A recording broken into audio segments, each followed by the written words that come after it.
Hi friends, good afternoon. என் பேர் சங்கீதா. நான் இன்னைக்கு Tally Primeல ரிமைண்டர் லெட்டர் எப்படி பண்ணுறதுன்னு தியரி சொல்கிறேன். நெக்ஸ்ட் வீடியோவில் வந்து ப்ராக்டிகல்ஸ் எப்படி போடுறதுன்னு சொன்னேன் ஃப்ரெண்ட்ஸ்.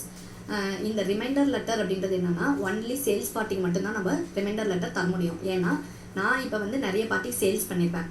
அவங்க வந்து எனக்கு அமௌண்ட் இன்னும் பே பண்ணாமல் பெண்டிங் வச்சுருப்பாங்க. அதாவது அவுட்ஸ்டாண்டிங்கில் இருக்கும். நிறைய அமௌண்ட் கொடுக்காம அவுட்ஸ்டாண்டிங்கில் இருக்கும்.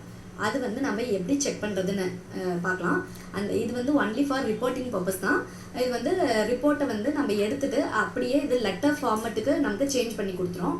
அது வந்து நம்ம அவங்களுக்கு சென்ட் பண்ண முடியும். ஓகேங்களா, வாங்க எப்படி செக் பண்ணுறதுன்னு பார்க்கலாம். ஃபர்ஸ்ட் வந்து ரிப்போர்ட்குள்ளே போய்ட்டு டிஸ்பிளே மோர் ரிப்போர்ட்ஸில் ஸ்டேட்மெண்ட் ஆஃப் அக்கௌண்ட்ஸில் அவுட்ஸ்டாண்டிங்கில் பில்ஸ் ரிசீவபிள் அப்படின்னு இருக்கும். அதில் வந்து நம்ம பார்ட்டியை ஃபஸ்ட்டு செலக்ட் பண்ணிக்கணும். செலக்ட் பண்ணிவிட்டு Ctrl+P கொடுத்துட்டு கான்ஃபிகர்க்குள்ளார போனீங்கன்னா அதுவே வந்து பில்ஸ் ரிசீவபிளா, பில்ஸ் அவுட்ஸ்டாண்டிங்கா இல்லை ரிமைண்டர் லெட்டரா அப்படின்னு கேட்கும். நம்ம அந்த ரிப்போர்ட் டைப்பில் வந்து போயிட்டு நம்ம ரிமைண்டர் லெட்டர் அப்படின்னு கொடுத்துட்டு டேஸ் கூட நம்ம இதில் செட் பண்ண முடியும். டியூ டேட்டு இவ்வளோ நாள் ஆயிருக்கு அப்படின்ட்டு டியூ டேட் அது காமிக்கும். அதில் 0 to 30, 30 to 40, 40 to 50 அந்த மாதிரி நம்ம செட் பண்ண முடியும். அதாவது லெஸ் தென் 30னா எவ்வளோ அமௌண்ட் அவுட்ஸ்டாண்டிங் இருக்குது. 30 to 40 டேஸ் அப்படின்னாக்கா அதில் அவுட்ஸ்டாண்டிங் இருந்தால் வரும். இப்போ 40 to 15 கொடுத்தோன்னா அந்த 40 to 50ல் ஏதாவது இருந்ததுன்னா அதுவும் நமக்கு காமிக்கும்.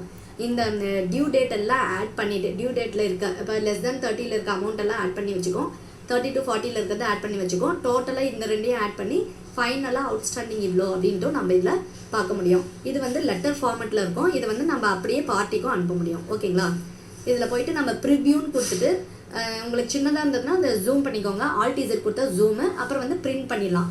பிரிண்ட் போட்டு நீங்கள் வந்து உங்கள் பார்ட்டிக்கு அப்படியே வந்து கொடுக்க முடியும். ஓகேங்களா, இதுதான் வந்து ரிமைண்டர் லெட்டர் அப்படின்றது. அதாவது பார்ட்டி வந்து அவுட்ஸ்டாண்டிங் எவ்வளோ வச்சுருக்காங்க அப்படின்றது வந்து ஒரு லெட்டர் ஃபார்மேட்டில் நம்ம அவங்களுக்கு பிரிண்ட் பண்ணி கொடுக்க முடியும். இதுதான் வந்து ரிமைண்டர் லெட்டர் அப்படின்றது. ஓகேங்களா, இந்த வீடியோ உங்களுக்கு பிடிச்சிருந்தா சப்ஸ்கிரைப் பண்ணுங்கள், லைக் பண்ணுங்கள், ஷேர் பண்ணுங்கள், கமெண்ட் பண்ணுங்கள் ஃப்ரெண்ட்ஸ். தேங்க்யூ.